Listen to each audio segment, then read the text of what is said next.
All right, 6:30, called the order the regular meeting of the City Council of Cherry Hills Village, Tuesday, December 4th.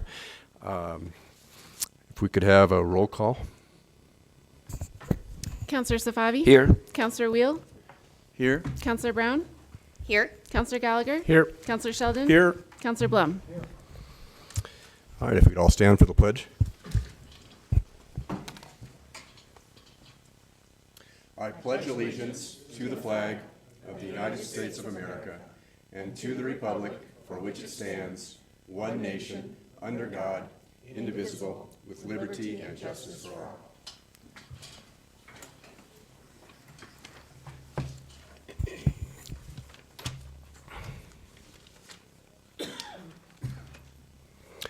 Audience participation is nobody has signed up. Is anybody in the audience wish to speak? Hearing none. Response from our two audience members. I will move on, and reports of city boards, commissions, and committees. We'll pass on that, and I'll move on to the consent agenda. I move to approve the consent agenda. Second. We have a motion and a second to approve consent agenda items 6A, 6B, and 6C. All in favor? Aye. Any opposed? That passes unanimously. All right, moving to new business, item 9A, Council Bill 2, Series 2020, amending sections 22-20 and 22-130 of the Municipal Code concerning wireless telecommunication facilities. And this is an amendment to our ordinances, so it's on first reading. And I presume Mr. Kramer Yes. will be presenting. Thank you. Yes, sir. Mr. Mayor, members of council, good evening. This is a follow-up discussion to a study session that we had on January 2nd regarding possible text amendments to Chapter 20.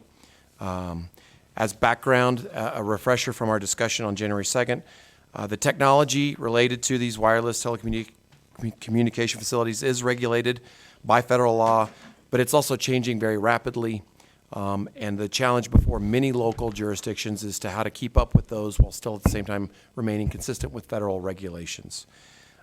There's obviously a desire to provide relief from local regulations in a manner that facilitates full compliance with federal law. Recently, through the Code Modernization Project, the wireless telecommunications standards were pulled from Chapter 16 and inserted into a newly created Chapter 20. That process disconnected the variance procedure outlined in Chapter 16 from those procedures in Chapter 20. The traditional variance process itself does create challenges, especially related to the FCC regulations that often govern these. So tonight there are in essence two text changes that staff is recommending. Currently, the first is related to tower height. Currently there is a 40-foot limit on that tower height. And per the discussion at the study session, staff has recommended that the language be amended to provide flexibility in the current limitation for property in the public property or public right-of-way. This is really as a result of work that was underway during the Code Modernization Project. Our own legal counsel and Todd Messenger worked to create some additional language that could be added on to the tower height section. And in essence, it's in the packet, and also the PowerPoint that is on the dais adds the language about 70 feet in height on public property or public rights-of-way, provided that no tower shall exceed the minimum height necessary to function effectively. The function effectively is important to note because that is standards that the operators do have to demonstrate and provide for the decision makers regarding their need for a tower height or location. The second text amendment is new from our discussion at the study session. We did not discuss this second text amendment as it was an issue that was discovered by legal counsel and myself after that discussion. Specifically, it's just a cleanup related to us adding a single word that was just omitted through the code modernization process, specifically in section 2-20, 20-2-20. That is a palindrome, I believe, of some kind. And you can see there are 3 standards that are required to be met for demonstrating the need for the location, silhouette, profile, and height. The interesting thing about the word demonstrate being omitted before is this section does highlight a discussion that we had at the last study session about applicants or operators needing to provide evidence, technical evidence that shows why they need to be located exactly where they're located, why they need to be at the height and no higher than they need to be. And that sort of gets back to the original language that we talked about in 130, demonstrating the minimum height necessary to function effectively. So staff is recommending both of those changes. There's also a few pictures I know that were emailed to City Council earlier this week, but they're also in the PowerPoint handout that you have tonight of some other 70-foot towers that were constructed in the metro area by Crown Castle to give a little bit of context, since they are a little different scenario than what you see out here.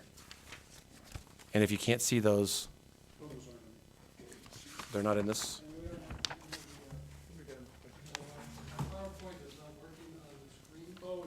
It's a handout. Correct. Yes, sorry, I apologize. Yeah, we do have technical difficulties tonight. No, it's totally fine.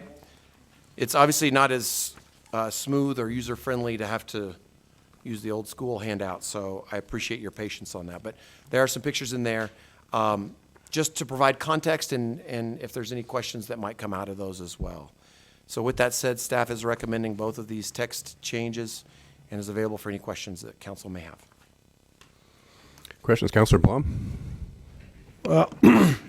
My first question, looking at these pictures, number one, the one in Brighton, is the tower what's behind there, or is it the tree that's in the front? I can't tell where. It's the tree that's in the front. Monopine. The And what's Littleton is one actually behind it? 2 towers. Oh, there are two. That's a regular standard tower. Is that's not 70 feet? Is the second one 70 feet Yes. also? They're both. Oh, 70. you mean the second one in Littleton? No, in Brighton. Yes, those are both 70 feet. Those are both 70 feet. So Yes. one's the tree tower, one's not. No. It's the tree. It's the tree. He's talking about, Al's talking about There- this there's a- photograph left of the 70-foot Oh. monopine. Is that a 70-foot tower I am also, not guess? sure about that. We don't know what that is. Okay. I don't know what It that looks like is. it's set back deeper. Yeah, so it could be. Well, my question, where do these 70-foot height come from? And let's talk about that. So, Versus 60-foot or versus 80-foot or whatever. so I believe that the 70-foot is, from what I understand, is the height that is generally, captures most of the needs for the taller tower coverage requirements, especially when there are terrain and landscaping impacts. So it won't capture them all, but it's my understanding that will capture most, And it also allows for more than one user on each tower. because there's So, separation. because there's separation requirements, and with a 70-foot tower, you can put multiple providers, where with a 40-foot tower, you would need one tower for each provider, and they couldn't be exactly 40 feet each. There's still an offset for each of those signals. So a 70-foot tower allows for, in some situations, up to 3 providers, one at 70, I believe one at 60, and another one at 40 or 45. So the taller tower allows for co-location. So that's why you're talking about 70-foot versus, say, a 60-foot tower. You can only have 2 on a 60-foot tower then? Is that why? So the And- impetus behind the 70-foot is to be able to allow 3 different users on the tower? Up to 3 users 3. in some cases, not every case with terrain and those type of things. 70 is what we've heard from providers that's about as tall as they go in the metro area. And so we're using that number, and again, that would be up to 70 foot. They would still have to prove to us that they couldn't do it with a 65-foot tower or 60-foot tower, depending on how many providers and the location as to what that tower height would do with the different rolling terrain and those type of things. So it would be up to staff then to meet with them and say, why can't you do it with a 60-foot or why Correct. can't you with a 50-foot tower? Correct, and they would have to prove that with data, and we may need to bring on a specialist Correct. to review these as part of our review process to help us work through those technical standards and make sure that what they're telling us is exactly what is happening. And the code allows for us to bring specific experts on board to review the technical aspects of it to ensure that what we're being presented is in fact actually the case. And who would pay for those experts? Would we have the user pay for that? That'd be part of the... Yes, that would be part of their their escrowing, application. that they would have to reimburse us for That's those correct. costs. Okay. Counselor Sheldon? Just a couple things.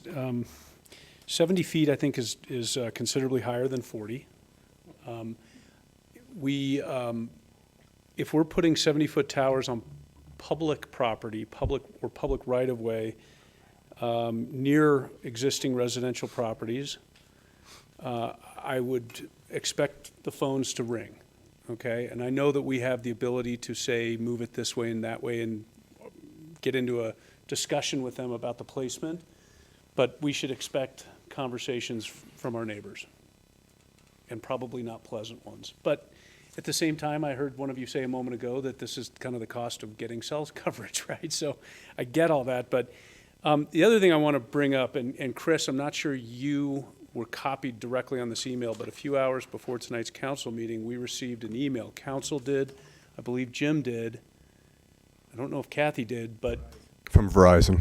from Verizon's, no, from an attorney at Sherman and Howard, Melissa Reagan, representing Verizon, asking for another change to what's in front of us tonight. So Chris, take your document that you have here tonight, and they want us to add that in addition to what you have on the bottom of first page in parentheses, the tower shall not exceed 40 feet in height on private property.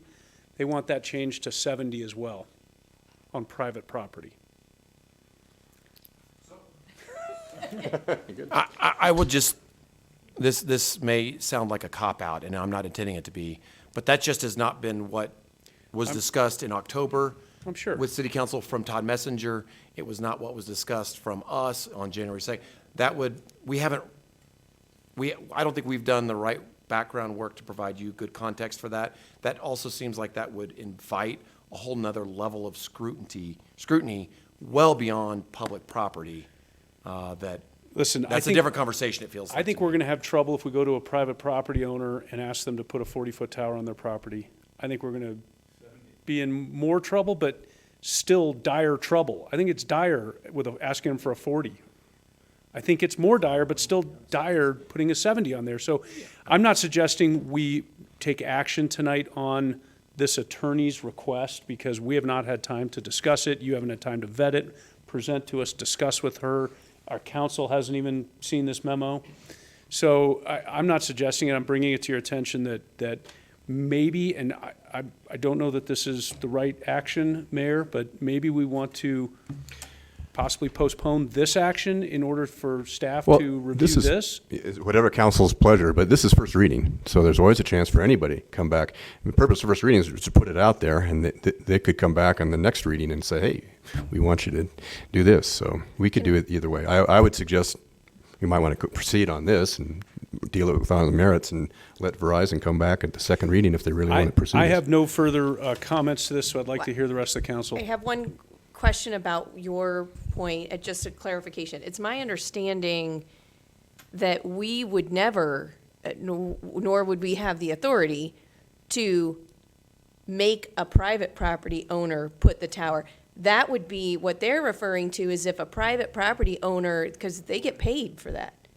So a private property owner might want to put a pole, a tower on their land to They're make going to money. get a couple $1,000 a month. I So get we that. wouldn't be, But their next door neighbor's going to well, come right, unglued. okay, I just wanted to be The guy across clear, the like, street's going to come unglued. I totally agree. I have huge concerns about that, but I wanted to make sure we're all on the same page, that it wouldn't be us asking them for that. It would be the property owner asking us, basically. So, And I think it's probably fairly unlikely that that would happen, but it could, right? Somebody on a 5-acre lot could come and say, put it on the backside of So my I get barn. great There are coverage. there are actually some, as we discussed, some towers on private property in Cheryl's Village. There's one in Kent. Little different, institution, I- 198 I- acres, but but it happens. It's not completely out of the realm of possibility. It's Understood. just- That's yeah, why I think that's it's a good yeah. discussion to have. I thought it was an interesting comment they had back. I'm not sure what they were thinking about, thinking private as well, but maybe I don't. Okay, that's all I They have. need Thank to you. present their case. Councilor Gallagher. Chris, in Greenwood Village, what's the height for residential? Isn't it, my understanding is like 30 feet? And I- then, I will look real, the point I want to make is that one of the things that we have to guard really carefully in this village is the feel of the place. And if we start putting eyesores up and I get the benefit is, yeah, our self-service is going to improve, but man, we got to be careful about what goes up. And I'm much more in favor of two small poles versus one really tall pole. If you're going to put tall poles out there, put them on the periphery, not in the interior where people live. Let's really be thoughtful about that. Go ahead. Yeah, Councilor Sheldon. I would say one other thing. I recently transplanted a bunch of 35-foot pines. That's about as big of a pine tree as you want to transplant, but they're dwarfed by a number of the bigger pines, the real pines that have been native to this area. There are pine trees that are 50-plus feet tall surrounding these 35s that I just transplanted. My point is that I don't know if we have 70-foot trees in the village, but if we do, and these trees wouldn't stick out like a sore thumb, I'd feel a lot more comfortable allowing these monopines to go in if we had like-kind trees. And, this one, if you really looked hard and you knew what to look for, you knew you were looking for the fake one, you'd figure it out. But otherwise, you'd be walking by, you're walking your dog or running or doing whatever you're doing. You wouldn't notice which tree's which, and you wouldn't even know it's a cell tower. Yeah, and to that point, I don't think people would be concerned about that. If you really could bury it within, a forest, so to speak. But we got to be careful on this. Councilor Brown. I agree wholeheartedly that, and I tend to feel like one large pole instead of a bunch of little ones. Maybe not instead of two, but instead of three, instead of four. I could be swayed that one larger one is worth it. My biggest concern, and I'm having a hard time getting comfortable with it the way this is written, is that we would find ourselves in a situation where we would not have the ability, because of the way we've written our code, to say no to something that would be atrocious and horrible and everyone in our community would absolutely hate it. And that's where so I agree, and it's too subjective in a lot of ways to even try to write it. I agree, is it, if it's on the outside edges, is that as big of a deal as if it's, right in the middle of a small, narrow street in Old Cherry Hills? If it's at this corner at Quincy and University, where it's mostly people driving by, and, is that as big of it? It gets so subjective that I think that's a tenuous place for a body like the council to be. And I worry that our code, they would come in and say, no, it's got to be 65 feet. And it's got to be, right here on this very small residential street, and we'd have to say yes. So I don't know. I hear a lot about, obviously, I think the strongest message I've gotten in my 7 years on council is preserve the character of the village, first and foremost. I have heard people complaining about cell phone coverage, but I have to say probably not to the extent that I've heard people concerned about preserving the character of the village. And so if I had to, I lean towards saying that I think it could be a disaster. I think it could be a disaster. Mr. Kramer, did you want to say something? I thought you were, no, okay, I'm sorry. Councilor Wheel? Sure. I'm in this pretty much the same place, the comments, except maybe a little stronger on Katie's point, that you drive south of town, and there's a forest of pine trees, and then there's this one pine tree that looks like it overdosed on growth hormone. And just We all know which one it is. that's exactly that's got to be a cell tower, and so I think context and specifics become very important on what is acceptable, not acceptable. We certainly do want to go ahead and preserve the character of the village. So rather than open the doors and say, okay, you've got up to 70 feet to meet code, what if we left it as is and said, all right, if you want to do something more than 40 feet, come talk to us. We're reasonable people and all of that. And then we could, there are not that many cell towers, and there are not that many cell towers that go in, that it feels to me like this would be some undue burden. So I'm more in the space of being a little bit more restrictive and managing the exceptions, because there are alternatives. A cluster of smaller cell sites versus one big cell site, things like that will get you coverage. So I think I would be more on the side of being conservative on this and then just manage the exceptions. Councilor Savavi. Yeah, so the way I look at it, this is a balancing act. On one hand, we want to go ahead and make sure that we get our cell phone working, our computer working, we get the best reception, and if we get a glitch, we all get upset. On the other hand, we want to make sure we agree that we want to go ahead and preserve the village the way it is. Again, we don't want one tree on a growth hormone in the middle of nowhere. I get it. The way I look at it here is, I think we need to make sure that these towers are long enough so we can get good signal. At the same time, if you go just with that concept and give all the rights to these companies, they're going to come and put the tallest pole wherever they can to make their job easier. So this is the one right that I don't think we should give away. I think I'm agreeing with what was said earlier.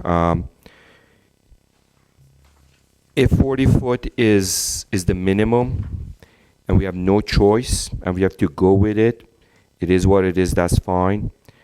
But I think anything beyond that, I'm in agreement with several of the councilmen and women that spoke that we need these folks to come to us and explain to us, and we need to talk to them about various options before they actually execute and put a 70-foot pole there. So, but at the same time, I want to make sure that there will be probably instances that we have to think very seriously, and we might have something that is an eyesore, but in order to get the signal, it is what it is. So, but I'd like to have control over that as a council. That's all. Thank you. Sorry, if I could add one other thought to your point that just reminded me that, the pictures we've seen are of monopines, and we've talked about that. We don't require that they be monopines, right? It could be, we don't know for sure what that is, but Al, it could be that, right? I Well, mean, we do require a concealment plan, okay. and there's, just to, a reminder of how we got here. This code was modernized and adopted with the understanding there would need to be, this issue would need to be addressed somehow. And the code was drafted long ago. I don't know the history, not that long ago, but in the history of this technology. But it does require applicants to demonstrate not only a technical need for the height, but they have to preserve to the maximum extent possible pursuant to 2230 topography, vegetation, site corridors, et cetera, like that. I just want to reassure you that there are some protections drafted in here that do give some latitude to staff in having this conversation that you've talked about. In terms of this particular relief for towers, completely a policy decision as to whether or not you want to go down this road at this point. But there is a concealment plan. It's specifically set forth in 20-2-170. Towers themselves are called out, that they shall be screened with vegetation, building structures, topographical features, integrated to the maximum extent possible through location and design into the natural setting and the structural environment of the area. So there is that language in there for this, to address those concerns. So Kathy, and you might be the best person to address that. Let's say someone comes in with a proposal for just a straight up 70-foot tower. And they're going to put some bushes around the bottom. And they make the case somewhat earnestly that that's the maximum extent possible. We can't we can't conceal a 70-foot thing. We can only conceal up to whatever. Can we say no to that? Can we say, nope, that's just not good enough, sorry? I'm going to let staff answer. They've had experience with this. Yes, because they are asking the city for a lease of city property, you would be able to say no. You couldn't say no to a small cell Right, okay. in a right-of-way, but if it is a city piece of property that we're leasing, yes, you can say, no, we won't allow a 70-foot tower. Because it's our property, it's a different set of rules than our right-of-way. And it does, I believe, all towers go to a public hearing For private property, certainly. Also for public. and for public. Yep. Yeah, Counselor, that's a question. Yes. Okay, that's confirmed, yes. Okay. Yes. Counselor Sheldon. You know, one other comment I just wanted to throw out there, and we're talking about how we'd all like to see 2 or 3 or 4 towers even, as opposed to one big 70. I'm hearing that from a few people. I don't think that's financially feasible for a carrier to do. I don't think they're going to want to go put the infrastructure in and say we're going to do 3x the amount of dollars and work and time than it is to put one tower in. So it's nice and easy to roll off the tongue sitting up here, but for the people who have to go pay for it and implement it, I don't know that they would do that. They may say, you know what, I'm sorry, you want service in your community. We're here to offer you service, but it looks like this and it has the shape and form of that. And if you don't like what we have to offer, we're not willing to make a bunch of little ones spread out all over, so we're going to give you this one opportunity, and if you don't like it, we'll go elsewhere. We'll go take our tower elsewhere and deploy our resources elsewhere. So I just want to make sure we're all aware of that. I think that's probably how I would think if I were sitting in a director of real estate for one of these communications companies. Yeah, I think you're absolutely right. On the other hand, 5G and all of the Internet of Things stuff, we heard folks talking about how these things might be 800 feet apart. So much higher density, lower range towers. And so if that's the way the world's moving, and particularly, I juxtapose we're busy burying power lines and phone lines and taking poles out and things like that to improve our line of sight. I don't want to create the next, special district to go saw off the Remove all the poles or cell something. towers. But You might be confusing small cells versus non-small cell equipment. right, but I don't know that they can't do a similar task. In other words, raise local reception, the small cells, versus one big cell which has a broader range. So I think it should be kind of incumbent on them to have to prove that to us if they're going to impact even in a modest way, impact our lines of sight and view and aesthetics. I mean, Dan, your point's well taken, which is they don't have to prove anything because they don't even have to offer coverage. I mean, we need to make sure that we realize what bargaining leverage we have and what we don't. Right? So they could just as Well, I think- easily say, thanks, but no thanks. Mr. Kramer. Yeah, if I could just take a moment, and I think that's a great moment to just sort of reflect on the purpose of this particular language. The way the language exists today for a new tower on public property that the city controls the lease for, that requires a public hearing. So I know there was a lot of feedback about wanting to have council maintain control over that decision-making process. That is there. So rest assured, This proposed language does not change that in any way. What it does do is give you, for a new tower on public property, the ability to go beyond 40 feet. Right now, 40 feet is the max, and you wouldn't even have, if they wanted to go above 40 and you wanted to go above 40, currently the code doesn't allow you to do that. There's no variance. We disconnected it from 16. So the purpose of this is to give that process more flexibility.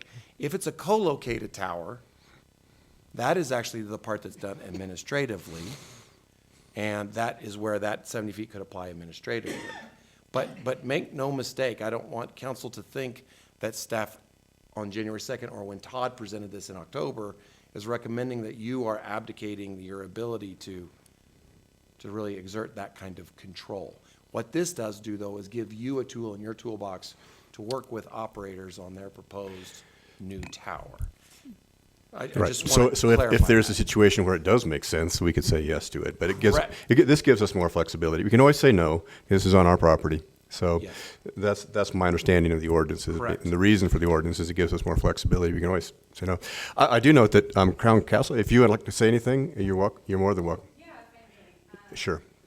This is, and if you could come up to the mic and have the mic on and give your name and address too, please. Good evening. My name is Sarah Ames, and I work with Crown Castle. We're a wireless infrastructure company. And so I can't speak to, when Verizon's attorney contacted you. That's a totally different deal. So our core business is managing existing assets. Only in extreme circumstances like eminent domain or a mandatory relocation, such as in the instance of South Metro Fire District. Where currently there's a 50-foot flagpole, because a flagpole makes sense at a fire district. We are looking to relocate that to a park, which is about 800 feet to the northwest, I believe, or northeast. Yeah, and they want to move it in And, up there. okay, so, exactly. So, It's in some other jurisdiction.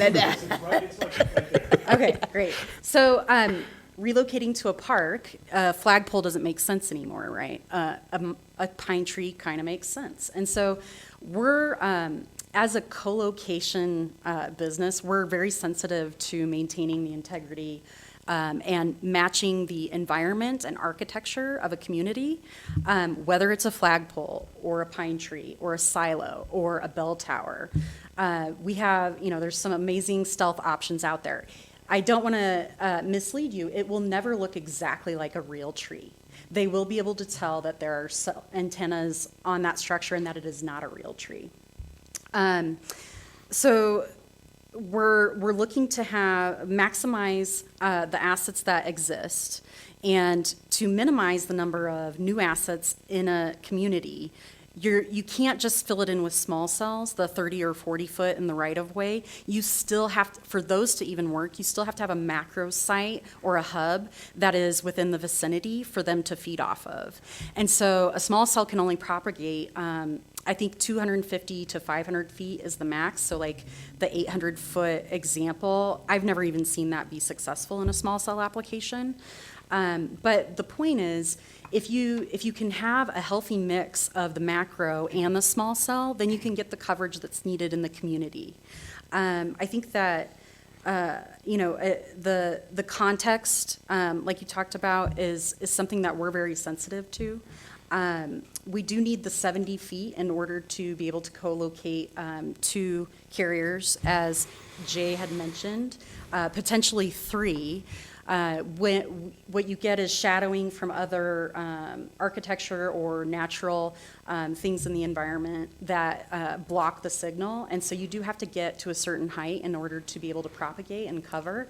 It's not just about coverage, though. It's also about capacity. You have growing capacity needs as more and more people are using data, putting through emergency calls, and you need that combination of macro and small cell in order to accomplish that. Whether or not we can, a carrier has to come into a community, to maintain their FCC licensure, they have to maintain a certain level of service in a community. And so it's when there's issues of coverage and capacity, that they start looking at investing and putting money into that community to ensure that certain level of coverage is maintained.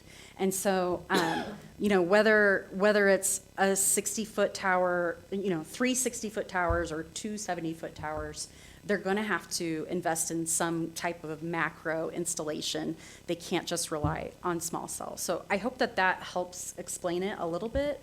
And again, there's companies out there like Larson and SCI that can do some amazing stealth structures, but again, it's never going to look like a natural tree, but we are going to try and mask it as much as possible, and pay attention to the surrounding environment, as well as be sensitive to the needs of the community and the desire of the community. We mentioned the 50-foot flagpole that would be taken down, and then these monopines would go up in the park. 70-foot would be the structure height of the antennas, and then you have a top hat of branches that goes about 5 feet higher. But you will not be able to tell, like if you're standing back, you'll see that it's taller than other trees, but you're not going to know that it's 70 feet versus 60 feet. Like you can't really tell from naked eye. So I hope that helps a little bit, but if you have other questions or concerns, please feel free to ask, and I'll do my best to answer or deflect if I need additional resources. Well, while she's here, is there anybody else? I have a quick question. Sure. So you're going to remove a 50-foot flagpole. Correct. And replace it with did you say 2 70-footers? 2 monopines, one would be 65 and one would be 70. And the purpose of having 2 virtually the same height pines to replace one 50-foot structure, are you planning on covering more area, providing more coverage, providing more carriers? Correct. So the technology that's in the existing flagpole, you're limited by the space of the canister. So when you were looking at that picture of the lollipop canister behind the monopine, it doesn't look great. It also doesn't give a lot of coverage or capacity because it's limited in the technology that can fit inside that canister. With a monopine, you can put a full antenna array with a platform mount and have larger antennas that are screened by branches and antlers and things, antenna socks, so that it's disguised better, but you have multiple carriers. So with a 50-foot canister, with the flagpole, it's a single carrier installation, whereas a 70-foot or 65-foot monopine, you'll have T-Mobile at the top, but you could have Verizon. Jay mentioned, you were spot on with the 10-foot separation. Usually it's a 10-foot lease area on a tower because they need a certain amount of separation, and then antennas can be 6 to 8 feet. So what carriers are you putting on these 2 proposed monopines? Well, currently it's just T-Mobile, but there is plans and ability to co-locate additional carriers. So like when Verizon's talking about wanting to potentially go on a private land, et cetera, they could then see that there's an existing asset, and to any carrier, existing assets are more appealing Sure. because Infrastructure's in. Yeah, it's just the easier path, right? It's already there, it's managed, there's power to it, et cetera. Building a new site is very costly, and you don't always get that ROI if it's a single carrier installation. I'm sorry to keep beating this horse here, but you're putting up 2 pines and you have 1 carrier identified right now? For both. For And both? so, You're going to broadcast a T-Mobile signal off of both pines? currently, yes, but there's availability for additional carriers to go on it. And I'm sorry, I'm not leading that project, and so I don't know what Okay. the interest level is yet, or if there are applications in from other carriers for it. Okay. But I can tell you that with 5G coming, you're going to have carriers looking for that type of infrastructure. So it's buried fiber, it's macro sites, and it's small cells. That's kind of the trifecta that's needed in order to execute 5G. We don't have any of that. Well, you have some of it. We have some but I- fiber going up and down Quincy right now, Yeah. burying. Really? Any other Thank you. Thank you. Any other questions before she leaves? Thank you very much. That's helpful. Thank Thanks, you. everyone. All right, Mayor, Councilor I've got Blum. a couple questions back to Jay. So is there a different review process we've got on public property versus public right-of-way? And run through that review process and what controls council would have when the proposal comes in front of us. So, if I heard your question right, we don't have a review process for small cells. Those are, we have to let those go in as long as they're under the maximum height and those type of things.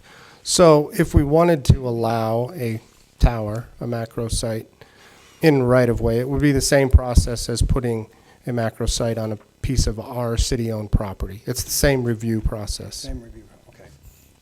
And then if it's a new tower on private, there's also a public hearing process. Our current proposal is that those would be 40 feet maximum. Okay. All right, unless there's any more discussion, it's probably appropriate if somebody wants, Czars, what's the pleasure of council? A motion, or how do you? I think- This is just first reading. It's first reading, of course. There's lots more discussion. Is anybody, no, nobody wants to make a motion?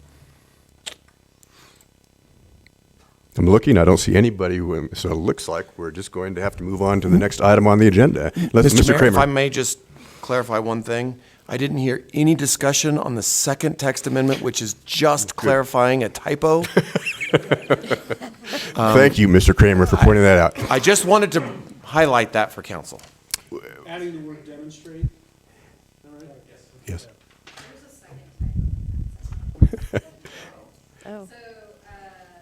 Demonstrate that failure to approve the application will result in the applicant's inability to provide minimum coverage or capacity that. That is. It should be that. Oh, the applicant. Oh, back to the applicant. Yeah. You could say the applicant. but- You know, here, I might suggest that we table this till our next meeting. I would like for staff to get in touch with Sherman and Howard about the email. I did forward it to staff a few minutes ago. Let's at least vet that out, find out what that's about. Maybe it's nothing we're interested in whatsoever, because it is additional height in private property is what that email said. But if none of us are sitting here interested in starting the process to make a motion to adopt this new language, we're not comfortable with it yet, maybe it gives us another 2 weeks to discuss it with staff, discuss it amongst ourselves, give staff the opportunity to reach out to Sherman and Howard, Verizon's legal counsel, and maybe 2 weeks from now, somebody wants to make a motion on it, and we can act on it then. Okay, well, then you want to make, it's actually a motion to continue. It would be motion to continue until the next meeting, item 9, consideration of item 9A. Thank you, Mayor. I will make a motion to continue item 9A till our next meeting. Second. Got a motion and second in discussion, Councilor Blum. Yes, is there a way now to approve the correction of the word demonstrate, Let's just do it all- separated, or Let's do it all once. do it all at once? Okay. I don't have a problem. We could fix all those up in the next meeting. Okay, any more discussion? Hearing none, we'll take a vote. We need a roll call. Oh, we don't need a roll call vote on this one. It's just a motion to continue. All in favor? Aye. Any opposed? No. Passes unanimously. Thank you for your coming tonight, and thank you for the information, and thank you for the staff to preparing the memo. Next item is 9B, Council Bill 3, Series 2020, replacing references to specific dollar amounts for fees, costs, deposits, and other charges in the municipal code with references to a fee schedule resolution to be adopted by City Council. This is on first reading again. Who is Mr. Kramer again, or Laura? Thank you. Okay. Good evening, Mayor Stewart, members of City Council. Staff is presenting for first reading tonight a council bill that removes the actual dollar amounts of fees, costs, and deposits and other charges from the municipal code. This was started with the code modernization project, so it's already been done for chapters 16, 17, 19, and 20.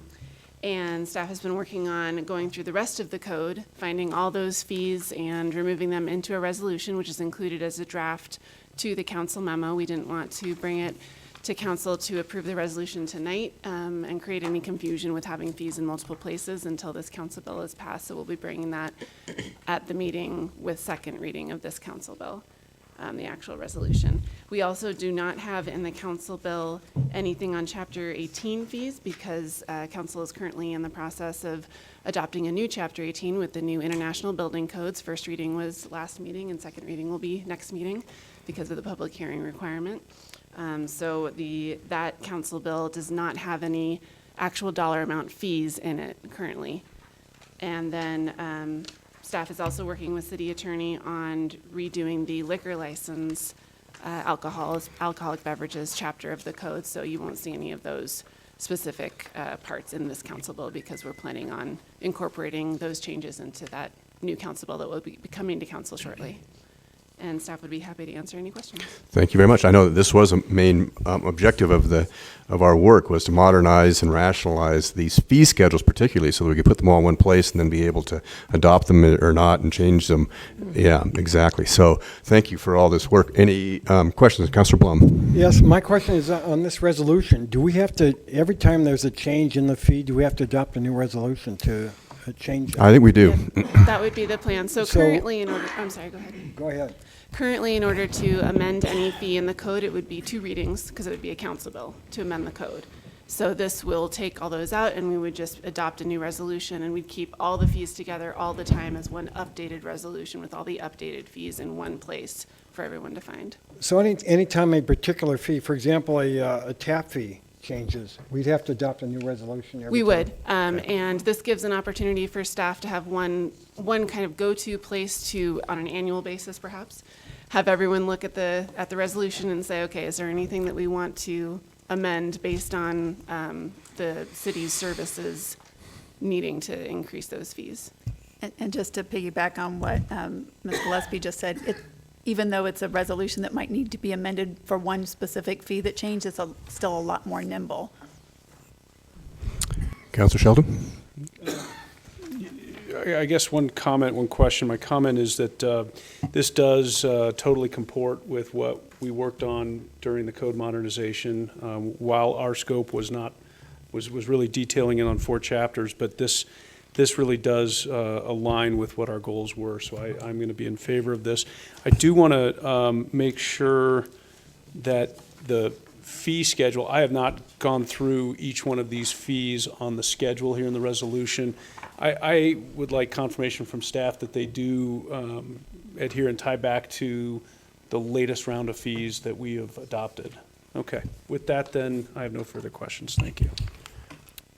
Thank you for your good work. I think this Nope. is Thank you for your good work. Great step forward. Councilor Brown? Thanks, terrific. Councilor Fabi? No comments, thank you.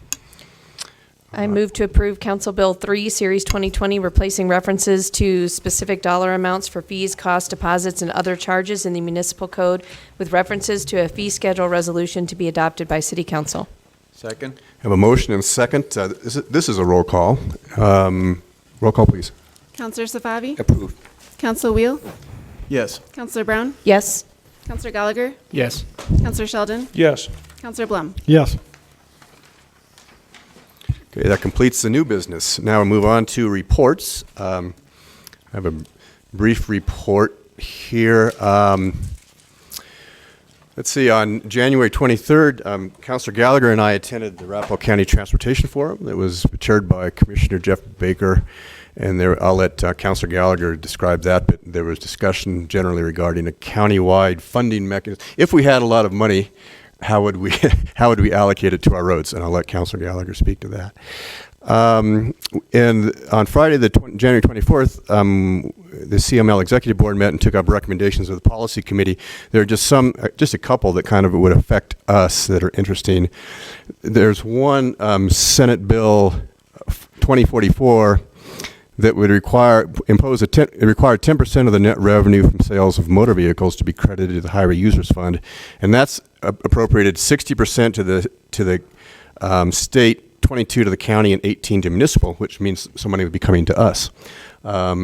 I think that it's a bill that's always introduced by Republicans. I'm not sure that's going to go anywhere, but it would be nice. But CML is supporting it, but will likely not pass because it would give money to municipalities. There's another one, Senate Bill 2070, that is interesting just for all of us individually. It doubles the fines on a wide range of traffic offenses and allocates new revenues specifically to counties. It would also downgrade, have you heard of these, Chief? Downgrade driving without a license or without insurance from a misdemeanor to a Class A traffic offense.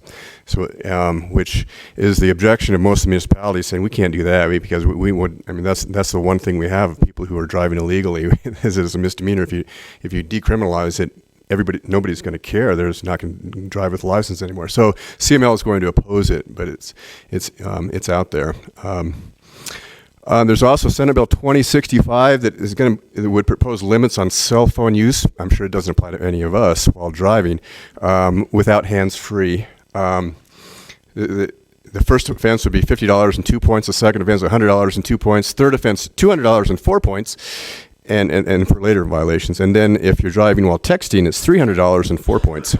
So that is coming. See what how that goes in the. I think the CML position was to support that as it goes. There's also several bills regarding regulation of plastics. The one CML has introduced one legislation effort this year, and it's to repeal the statewide preemption on local prohibitions on plastics. Right now, the state says no municipality or no individual can ban a particular kind of plastic. Well, that's it's at odds with home rule, where and lots of municipalities like Steamboat, I think, says no more plastic bags, and that. So the CML supports the idea of eliminating that preemption, so that municipalities can decide whether they want to have bags or straws or whatever they want to do and be on a local level to vote it. But at the same time, there's also legislation coming down from the majority that would simply prohibit, on a statewide basis, prohibit the use of plastic bags for grocery stores and others, and also eliminate food grade polystyrene products. So that's that's obviously CML isn't particularly in favor of that because it's preempting and taking away the decision from locals to preempt on a statewide basis a lot of things that the different municipalities are doing. So we'll see how it all works out. Things that are coming on the statewide ballot right now, there's going to be 3 things for sure on the statewide ballot. One is the referendum on the national popular vote. So that was passed by the legislature last year and will be on the ballot in November. The other one that's certain on the ballot is a citizenship qualification amendment 76, which prevents any state or municipalities from expanding the franchise to allow non-U.S. citizens to vote in an election. It's interesting, though, that when they did this, they forgot about home rule cities. And so it doesn't really, home rule cities could still, if they want to, on their own municipal elections, say, decide voter for qualifications on citizenship, residency, and age. But that will be on the ballot. The third thing that will be on the ballot for sure is the reintroduction of gray wolves into Colorado. A couple that are still out there, and possibly is, there's one for a complete Tabor repeal. And that has passed the Supreme Court. Both sides are unhappy with that because what it says is right now that what the title that was approved by the Supreme Court is, shall there be an amendment to the Colorado Constitution concerning the repeal of Taxpayer Bill of Rights. That's it. The proponents don't like it because they don't like the reference to Taxpayer Bill of Rights. The opponents, Doug Bruce, is unhappy because it doesn't explain exactly what's being taken away, and they say it doesn't inform voters what the central feature of the measure is. So it's uncertain whether they're going to go forward, if they're so unhappy with the title, whether they're going to go forward and get signatures or not, or whether it's going to be on the ballot. But it's percolating out there. Another interesting one that may go and is called approval voting, and I don't know if people have heard about this. It would allow electors in the future to vote for as many candidates as we please. So in theory, it would lead to more majoritarian. So if you have a list of different candidates, you can vote for, there are 8, you can vote for 6 or 5 or 4. And then you add them all up and the one with the most votes wins. In theory, you'd avoid then having people elected with only like a plurality, right? Because at least most people, probably in theory, you might have majority of all, majority votes for everybody who's elected. That's going forward because the title has already been approved. They have to get the signatures for it, but it would complicate really for us because it wouldn't it wouldn't bind home rule cities. But if we have our common election with Arapahoe County would be bound by it. So we'd have a ballot where on part of it would say you could vote for majority approval voting, and then but for the municipal election it's got to be only for one. So it would be really confusing and really interesting. Wouldn't that be a similar issue with the previous measure you talked about with the allowing non-citizens to vote? Since we don't, I mean, we could say, like, we could allow it, but we don't conduct the election. So Arapahoe County would have to send them ballots and. Yes, if would on be the early one interesting. about if we wanted to establish different and allow non-citizens to vote in our I guess we'd have to municipality, do our own we'd have to do our own elections. elections. Yeah. Looking ahead on next week, I have a meeting with Jordan Sauer. She's Mayor Hancock's aide, and we're going to talk about. I know she has an agenda for me, I guess. We'll talk about issues that are both of interest. I'll raise the underground for the under Hamden and Colorado Boulevard and see where that's going, and hopefully report to you. We'll have the mayor's lunch with mayors of Greenwood Village, Centennial, Littleton, Sheridan, and Englewood next week. Next week, Thursday, is a CML legislative workshop. It's all day, and I'll be going to that. I don't know if our city attorney's going. Oh, we're sending someone from our firm. Yeah. Yeah, we're all watching what's coming down the pike. The governor will come and talk, and we'll see what may be coming. The next day is a CML policy committee meeting, and I'll attend that. The CML annual conference is going to be June 23rd through 26th, and for all of you who want to go, and I actually get a pass. I'm free. I get a freebie because I'm on the executive board. So I can go. But that, if you want to sign up and have lunch with the governor, do it quickly because those sell out. So and that's going to be in Westminster this year. So it's nicer. We can just drive up. Yeah, it's not up in the mountains, so we don't have to pay for a hotel or anything. Just drive to Westminster and do it. I saw about the Xcel Energy phone scam, and I was going to let Chief if she could update us on that when she can talk about that. I saw that on Nextdoor. And then I understand the city attorney, if you could update it, you're talking to commissions about liquor regulations, some of our committees, if you want to update us on what you're doing on that. I can do it right now. or Sure. Yeah, I'm not talking directly to commissions right now. I've been in communication with staff specifically on addressing some of those questions. We're actually meeting tomorrow to address some of those, particularly regarding special event permits, how those are administered, the process for applying and obtaining those permits, the notice that's required, et cetera, and all in context of looking at our liquor code in general. There's been a lot of changes in the state law. It's moved around in the statute, so there's just a lot of cleanup that we need to work on. I've heard from one of the chairman of the commissions that they think you're coming to talk to them, just so you understand, and I'm not sure. So there was a request from one of our commissions to have the city attorney come and speak, and after discussing that with the city manager, we decided to collect questions from the commission and get answers from the city attorney, and hopefully I think that's probably answer some of their questions. Probably that more. way. I don't think the issues are that detailed that you may need to speak to I them very think we quick. have a pretty good Yeah. process set up. A memo or something like that might be nice, or something that would outline the issues. We could I definitely don't consider know. that as we're going to talk about it tomorrow. Okay. Yeah. Thank you. City council members, Councilor Plum. I've got two things, Mayor. One is the noise report came out from Arapahoe County, and we had all of 12 complaints in Cherry Hills from 4 different houses. So very little. And one area in Centennial, there's 1,200 complaints out of 2 houses. So 1,200 out of 2? yeah, and they happen to be at the end of the runway. 80-20 rule. Yeah, Katie probably has seen that too. The Metroplex, looks like we'll go forward. Centennial and Mayor and I talked about it. Probably will file a lawsuit. Whether they have the standing or not, we don't know. But it looks like that's going to go forward, notwithstanding everybody's analysis of that and everybody's letters that went to the FAA. I do have a question for Jessica on the report on the COP budget, if you can answer that. Our total estimated construction based upon the bid was 13,000,001. And then you're showing revenue for the three major projects being 13,007. So is there a $100,000 shortfall still in the funding that we're going to be looking at towards the end of the year to finish the project out? No, we have everything accounted for in the various budgets. Well, let's look at the report, because you showed the revenue for three major projects being 13,073.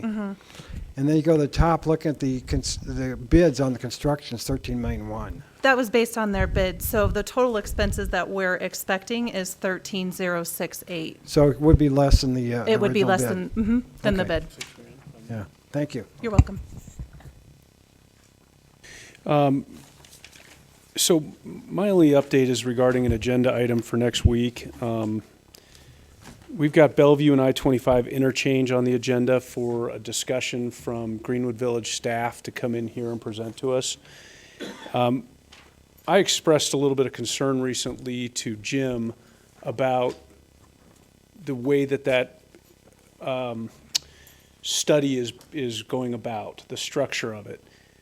And to the best of my knowledge from Jim, and I don't, assuming that his information is correct, there's $1.5 million that has been allocated for at least the initial traffic study and design. Maybe it's for the whole thing, I don't know. That seems light for this magnitude of scale, but $1.5 million has been allocated to work on designing these alternatives for the I-25 Bellevue interchange. Out of that, the Southeast Public Improvement Metro District is paying half of it.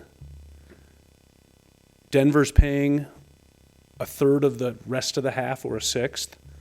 Arapahoe County's paying a sixth, and Greenwood Village is paying a sixth. So each one of those sixths is $250,000, and then Southeast Public Improvement District is paying $750,000.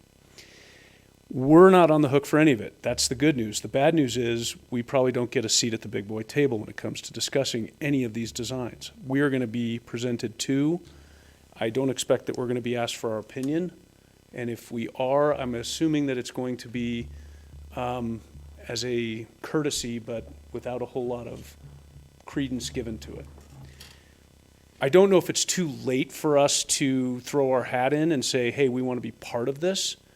I know we don't touch the intersection geographically, but I think I believe all of you share the same concern that I do, that depending on what that alignment ends up looking like, if cars are funneled, and again, Mayor, I know you've had your discussions with folks who have said that this is going to reduce traffic or reduce it more than it would if we did nothing. Do nothing. I have my concerns about traffic getting funneled down Union and down to Quincy and people heading west off of I-25. My heart of hearts, my gut just doesn't tell me it's going to make things better than doing nothing. So I don't know if it's too late for us from an economic standpoint to get in the mix here, and whether or not we could find any money in the budget, whether or not we have a opportunity to get involved and we could offer to throw some money at it. But I would think, common logic would tell me that being a stakeholder, a paying stakeholder in this discussion, in this design, we're going to have a little bit more say. Maybe not a lot, especially if we're a sixth or half of a sixth. We're not going to have a whole lot of say in it, but we're going to come get told what this group is looking at doing, and they're not going to look to us for a whole lot of input on it. I don't believe they will. If they do, it's just as a courtesy. They're just going to tell us, thank you, we heard you, that you don't want more cars funneled down Quincy, but that's what's best for the rest of us paying stakeholders, is what I'm afraid we're going to hear. Jim, you want to address that, Jim? Yeah, well, a couple of things. One is in 2 weeks when they come to do their presentation, that's certainly a valid question to ask them. Two, we are somewhat of a stakeholder, and at the end of the day, whether we really influence the bottom line or not is another question. But I sit on the TAC committee that's reviewed all the alternatives, and I've voiced my opinion on many issues over the last year. They also have formed an executive committee, which the mayor is a part of, and at this point in time, whether they get city approval or not, and whether their recommendation, it's really a recommendation that CDOT needs to buy into. And CDOT's been a big player in this whole review, even though they did not fund any of it. At the end of the day, CDOT is kind of what controls Bellevue and I-25 interchange, and there won't be any changes unless they approve it. And they've been in on this all along the way. At the end of the day, if certainly we can object, and certainly we can voice our concerns. I'm not sure where this is going to end up. It's a $100 million project, which they have no funding for. They're talking about 50 million may come from CDOT in 5 to 10 years. So it's quite a ways away, but at the end of the day, whether we paid to sit at the table or whether we're sitting at the table, I think the outcome's going to be very similar. But certainly it's a valid question to ask. I respectfully disagree that, about the timing. Maybe what we're being told right now is that there's no funding for it. I think with the urgency that our community, and I mean the metro area, is screaming for transportation improvements, I think we're going to see some changes coming up. And whether it's on November's ballot or however it comes about, I think we're going to see it happen sooner than a decade out. I'd like to get an update, if you can, maybe send an email out to council over the next couple weeks before they come in and present to us, that maybe gives us a little bit of what they're going to present, so that it gives us an opportunity to think about what we're going to be hearing from them. I know it's a little, I'm asking you for a precursor, essentially, Sure. on what it is they're going to be presenting, so we have time to prepare our questions and think about what we want to discuss with Greenwood Village. Who's coming from Greenwood Village? It's their traffic engineer, Zeke. He's fairly new there. He's probably been there about 6 months. Is he in-house traffic engineer? He's their in-house traffic engineer, as well as they'll have their consultant, Wilson, I can't remember the Wilson company. They'll have their consultants there as well. They're the ones who were hired to direct this. I'm expecting that I'll have a draft of their presentation on Friday, which I can send to the council. I've asked them to focus on cut-through traffic and what that means to the city. We're not really that interested in all the other issues, but really we're looking at cut-through and traffic on Bellevue and how that affects our city. Yeah, I think that's right. I for one, think that this is going to be a huge issue for the city, for our successors over the next decade, or less time, however it may be. I think it's going to be a big issue, and I think that we and our successors are going to get, we could theoretically get an earful from our residents. I agree with that. Bellevue Station's a big issue for us. We've seen it coming for 20 years, but I wanted to add that, to Jim's, I take your point about the money, but I've set in on these things, and they are, we do have some leverage because they want us on board. Because all of these projects require cooperation. So if there's real opposition to it, when you're talking about funding projects, you don't want to come in with a project that you have opposition to. I mean, that's what. So we do, and whether we paid to be in part of it or not, our position on this is important to them, and they really want us and look to us, and have been trying to talk to us about these things. And when we met the last time, they said, well, that they're going to go back and look at the cut-through issue specifically for us, because they want us on board. They need Denver on board too, and Denver hasn't signed on. They have their own issues. So Greenwood Village very much wants this, though. So, When you say wants this whole project. I mean, they want this Bellevue interchange fixed because of the nightmare that is now that intersection of Bellevue and Quebec. So they want it fixed. They need us. So don't think that we're going to be brushed off. We do have some leverage if we really object to it. That doesn't make their world easier. What leverage do we have? Objections to it funding, because the funding has to be approved and decided by the state and by different entities, and they want projects that everybody's on board with. Of course they do. I Yeah. just don't, I again respectfully disagree. I don't think I don't think we have any leverage. Well, think I don't- if they I don't- come up with if they come up with a design that funnels everybody one certain direction, if you're Littleton or Cherry Hills or Bomar or one of these other places, Bomar's a bad example, too far away. Littleton's probably too far away. It's really us. You're ultimately right. Once they have the money. We're the only ones that really are close enough on the periphery that it's going to impact. Centennial, I don't think, they're not paying for this, they're not involved in this. They don't have enough close enough touching to this thing. It's us, and it's westbound traffic that I'm No, worried about. I agree with that completely. But I don't think even spending money would have done, Well, would I'd have like to made know, a though, difference. real quick, where are they in regards to spending this $1.5 million that's been allocated, a sixth, and a half? Do you know, are they halfway through their design? I would say much further than that. Further? Yeah. I will also say that they're planning to do some public meetings, have charrettes of some sort. I'm not sure exactly what they have planned and where they have them planned, but that'll be coming at some point in time, and that's another question we can ask in 2 weeks. I think at this point, we just need to know what the facts are. I mean, we got to figure out what their plans are and have them tell us Okay, what they think is so going on.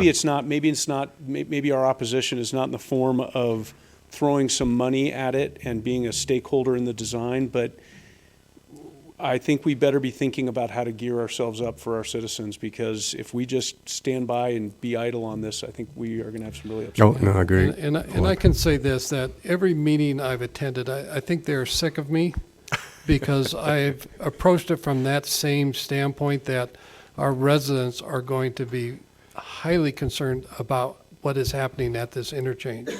And especially if they're adding new on and off ramps at Union, what does that mean for our city? Okay. So Maybe you guys have it totally under control. I have not been privy to any I of wouldn't these say that, meetings. No, I wouldn't say it's under control, but I'll second.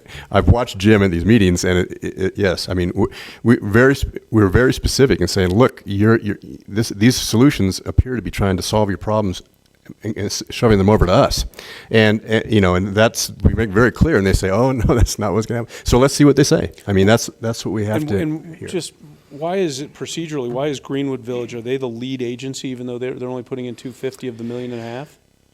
Why are they coming to present to us?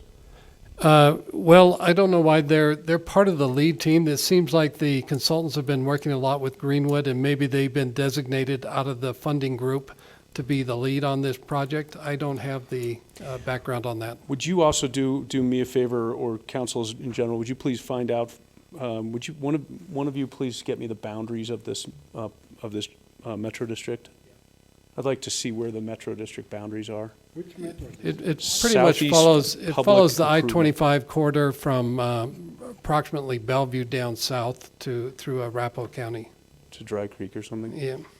How wide? How It's not that wide, but I'll definitely send the I'd boundaries. like to see it. I'd like to see Sure. what that constituent map Group looks is, like. yeah, sure. Thank you. Councilor Gallagher. So in the spirit of this, and we've talked about this before, getting ahead of this with our community so that the last thing we need is them coming after us when they need to be going after them. And we've got to be it through the crier, I don't care how we do it, but let's get ahead of it. And so on transportation theme, Russell, Jim, and I attended the Arapahoe County Transportation Forum. It's an interesting forum of civic elected officials, city staff. Dr. Cog was there, and it recognizes the transportation problem. But it's a group that it's incumbent upon getting some funds, and so nothing happens till you get funds. And so it was an interesting discussion about, okay, well, what are the possibilities? And you looked at property taxes, sales taxes, vehicle registration fees, and then if you got those funds, what would you do with them, and how would you bust them up? And that really that's the essence of the group. And Jim sits on the technical committee for them, and it's good, but everything's incumbent upon actually creating funds. So you guys are making a priority list without having any money? Without No, it's actually down to a capital versus maintenance. So it's what they're saying is 55% of the taxes that go to capital improvements, 45 maintenance. I mean, just getting these kind of numbers. And the idea is that you have to go to the voters with an idea of what you're going to be doing, right? Okay, you want to raise this money? Well, what's it going to go for? And so the dispute on the committee is, are we going to have a list of things like 4 or 5 or 6, or we're just going to say, no, we're just going to use it for capital and maintenance? And I think the way they came out, yeah, let's just keep it simple, stupid. Capital and maintenance and that percentage. And is there discussion about having another ballot initiative then? oh yes, Yeah. absolutely. That's what this is all about. Transportation? Right. Not this year. Did you hear this? I heard Yeah, them say next year. next year. Well, and you've got a lot of things coming down the pike this year on the ballot, and the chances of getting this passed this year. Well, first of all, it's timing. Here we are. It's too late. It's just too late in the process. So, anyway, moving on. Randy and I attended the Civic Leaders Breakfast for the Cherry Creek School District, and it was, who's heard, you have been involved with Siegfried.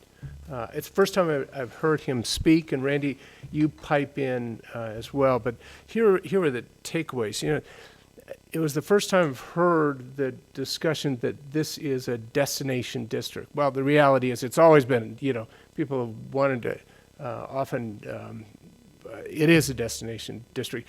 But what's so interesting is it is before, when I was going through, it was a great school district. You'll get a good academic result, and now it's much more diversified. It's a destination district because there are many more needs, and Cherry Creek can meet those needs. And so that was a segue then to the issue of money and how important money is to be able to continue to provide academic excellence and meet all these other areas. Cherry Creek has a long history of passing bonds. I'm not aware that they've ever not passed a bond.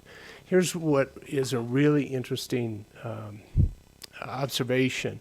70% of the voters within the district do not have kids at home. And yet they have this long history, and they see the correlation between strong education and what else? There are true money challenges coming down the pike. It's not just as simple as passing bonds, but there are other statewide issues. They're going to put a real challenge on the Cherry Creek School District. But it's a bit of a roadshow because I think they're teeing up for the bond, and they're trying to get this message across to a lot of people. But it was refreshing and encouraging to see. Did he talk? I think they're actually teeing up for the mill levy override, which I'm sure he taught, the mill levy equalization, sorry. Yeah, the uniform Did he talk mill- about that? Yeah. Yeah, the uniform That's what mill they're levy. teeing up for. Yeah, I don't know enough about it, but it is a real challenge. Yeah. So, There- thank you. yeah, there was a collective groan in the transportation meeting when they said Cherry Creek is going for another bond. Because the chances of getting roads done when everybody's voting for money for the schools and the mills. Oh my God, our tax bills. The mill levy was huge. They're taking most of our money in Cherry Creek, and they'll probably win again. That's Councilor Brown. actually the interesting thing about the mill levy equalization is that it's really a long story, but there is, I don't think it's a bill yet, but the Joint Education Committee over the summer has been working on trying to figure this out. And right now, every school district sets its own mill levy rates. Cherry Creek is first of all, has not debruced, and almost every other school district has. And second of all, has a lower mill levy rate by quite a bit than most other districts in the state. So the proposal, and I'm going to get the numbers wrong, but at least a 10 mil increase. So what they would do is the state would set the mill levy rate, And every school district would have to go to their voters to approve that mill levy rate. And for Cherry Creek School District, it would be, I think, 10 or 12. The number, what they set it to is still, I think, a little bit in play, but it is significant. And that is and then I guess the thinking is that if your district doesn't approve that, you don't get the money from the state to backfill your budget, which would result in, I think, Cherry, the email I saw said something like, $10 million deficit. Big, big numbers. So that is what I think they are most interested in, educating their constituents about that legislation and the impact it would have on our school district. I think they know that people care about that. So, yeah, you'll hear more about it, I'm sure. Councilor Wheel. Yeah, Mike and I were there, and I have to say I was blown away by the facility. That has to be something like 75,000 square feet or maybe a little more. They've got different groupings for different vocations. So auto shop with a couple of the furniture row race cars and another 8 or 10 cars in it, an airplane hangar with engines and airplanes, airframes, hotels, commercial kitchens, CNC machining, 3D printing. It just goes on and on and on. Very impressive facility there. It's out by the airport, and they also collaborate, I think, very effectively with a number of businesses as well. The sponsors, a long list and names you'd all recognize. It's hard to tell whether it's in kind or lecture or funds or what, but it was quite a show they put on. And at the same time, they mentioned that they're looking at something like a $50 million deficit. Time horizon unclear, whether that was, out a few years or it was spanned a couple of years, but they're still spending. And the total budget for the school district was also a surprise to me. $1 billion, just a hair under $1 billion for Cherry Creek School District. So pretty good size operation. But yeah, that was quite a facility. Innovation Center. And it replaces shop classes at a number of the high schools. Some of them are still open at the older schools, but that sort of supports that. They bus the kids in, they wear into different uniforms depending upon which track they're on, and so on. Very well organized. So that was quite a good visit. I'm excited to tell you that there's a BOAA meeting coming up this week. We don't have that opportunity very often, so that's exciting. No Dr. Cog activity since last council meeting because the way the month's laid out, but we have a meeting tomorrow night. And that's all I have. Councilor Safadi. So on a lighter note, I'd like to invite everybody in this room for a party and celebration. On March 12th at the Capitol, State Capitol, we're celebrating, every year we celebrate a Persian New Year breakfast, which is free of charge. Usually most of the representative and some of the senators come. It's from 8 to 10 a.m., March 12th. And this year, Senator Faith Winters and Representative Shannon Byrd will be there along with their staff. So anybody who has time would like to come from 8 to 10 a.m. It involves traditional breakfast, music, singing, dancing. So it would be great to see some of you guys there. I'm sorry, where is it? It is at the Capitol in the lobby. It's actually, it is held. What I will do is I can send this to anybody that is interested. It will be held at the West Foyer of the Capitol. And usually you see pretty much a lot of the staff from the senators and the representatives, they're there as well. So usually have a couple hundred people come there for 30 minutes. And I think in this, what is happening, a sign of unity would be nice right now over breakfast. So, thank you. Thank you. Report staff force, Chief or Jim? I have 2 items I'd like to bring to your attention. One, after reading a little bit in the Villager over the last week, one of the things that the council sees on a periodic basis is our long-range planning budget. And that goes out, 10 to 20 years out. And that budget's always conservative.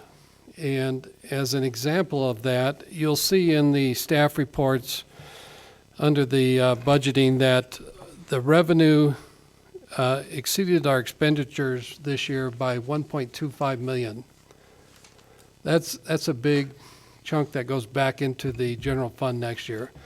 So when we started out, we were basically expecting a balanced budget, revenues meeting expenditures. But in this case, because we tend to budget very conservatively, we're at 1.25. So those funds help carry on what's expected. Okay, maybe we're running low in 10 to 15, 20 years. We just added another year onto that, and that may happen for several years. So through great dedication by your staff to watch the budget, through a little probably good luck on a variety of things, all these things came into play, and this year we're at 1.25. So congratulations to staff and to the city for that. Second, just regard to the same item, but Al Blum mentioned it today, that with regards to the 3 COP projects that we have, originally the city estimated those projects to come in at $12.9 million. We issued COPs at 11.8, and we hope to gather funds to grant funds to cover the other 1.1 million. We came actually really close, but the good news is that 12.9 budget, by the time we're done, we're looking at a $13 million project. That means we came in at really within 1 to 1.5% of the actual budget from that was estimated 3 years ago or 4 years ago. So again, congratulations to Jay. Somehow he knew what the budget numbers were going to be, and they were already in place when I got here. So my hat's off to him and all of his crews, and to all the staff who helped put these 3 projects together. So I just want to point that out as your fine city staff working hard for you. So that's it. Thank you, Jim. Appreciate it.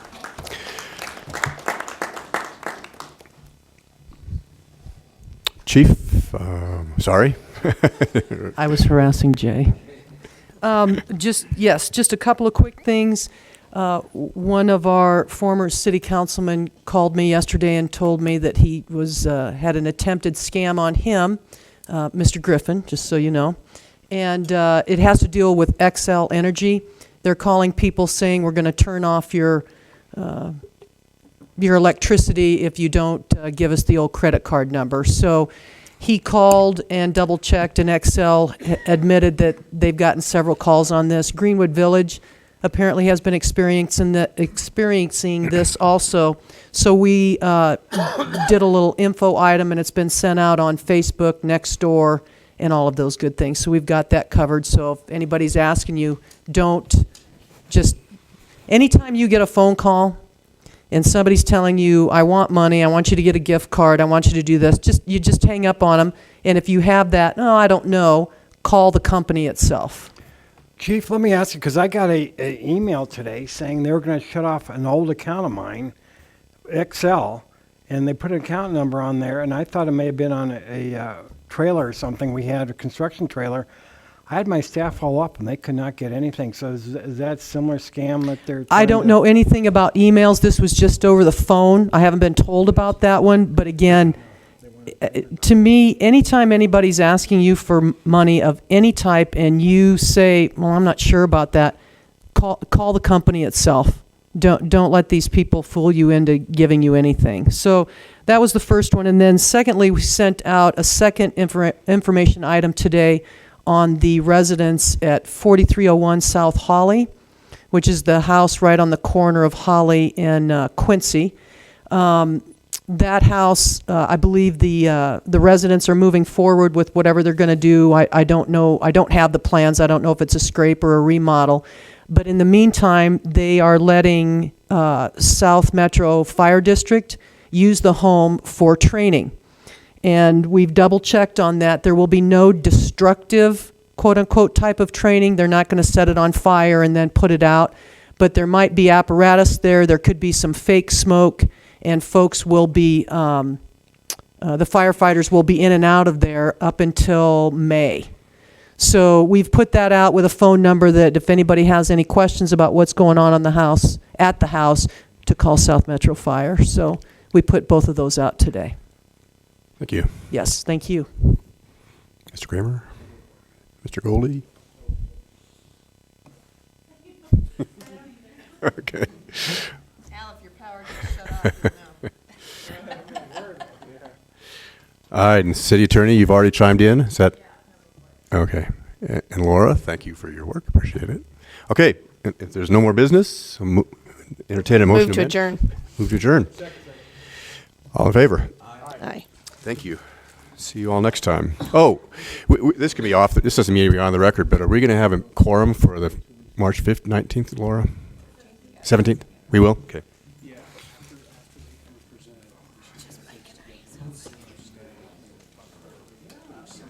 It's a lot of fun.